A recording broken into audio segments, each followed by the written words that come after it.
But the other thing that Einstein said is that the most important decision that you will ever make is the decision about whether you live in a friendly universe or in a hostile universe. He said, if you make the decision that you live in a hostile universe, then you will set yourself up, relatively speaking, to experience and see and have attracted towards you the fulfillment of that belief in where you live.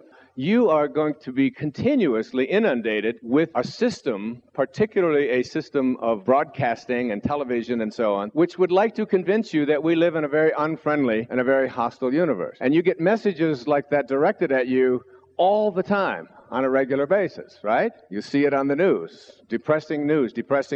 Then you go to commercials sponsored by antidepressants. What a surprise.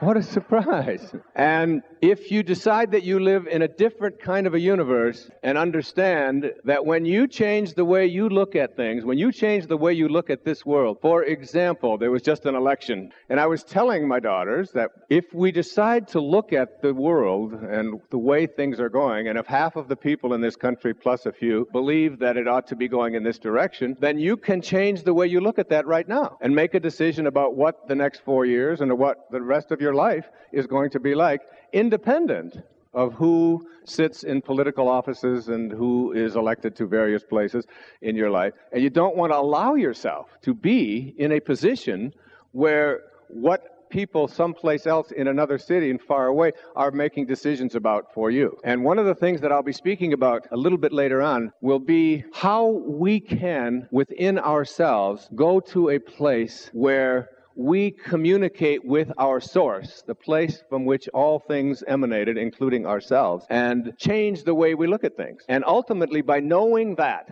we'll change what it is that we're looking at, just by virtue of the fact of how we decide to process things. So if you were to ask me the question that was asked of Arthur Miller, are you working on another book? My response would be, I don't know, but I probably am. And what I probably am working on is the answer to this question of why wouldn't I know, is the difference between what people have labeled me, I've even seen it in your program here, who have said that I have often been called the father of motivation. Now, I'm already the father of enough.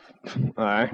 I don't need anything called motivation to be the father of. And motivation is something that I have come to the conclusion, after doing this out there in the public for almost 30 years now, that you really can't provide for another person. That motivation is essentially getting a hold of an idea and carrying that idea through to its logical conclusion, or to the conclusion that you have decided on ahead of time, and not allowing any obstacles to interfere with you attracting into your life what you want. A highly motivated person gets a hold of an idea and follows it through. The opposite of motivation is inspiration. And inspiration is the reverse, because it isn't you getting a hold of an idea and carrying it through. It's an idea gets a hold of you, and it takes you where you signed up to go but forgot, where you were intended to be, from a field of intention that Castaneda spoke about in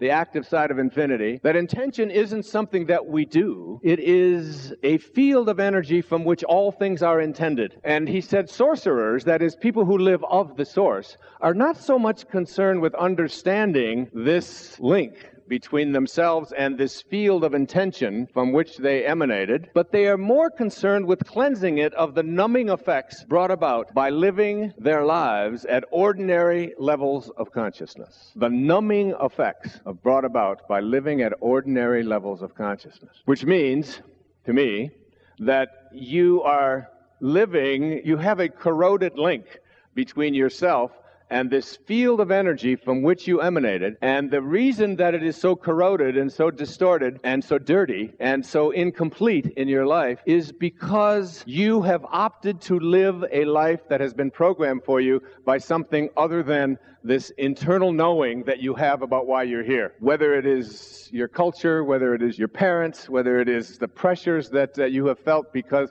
you've just gotten used to doing something a certain way, whatever it might be, that you find yourself living this life, but inside of you, there is this gnawing kind of internal pushing yourself in the direction of something else, but nobody understands it quite, because nobody can. Because inspiration means in spirit. And when you're in spirit, you have left behind all of the concerns and all of the things that other people would have us believe is what our life's purpose is.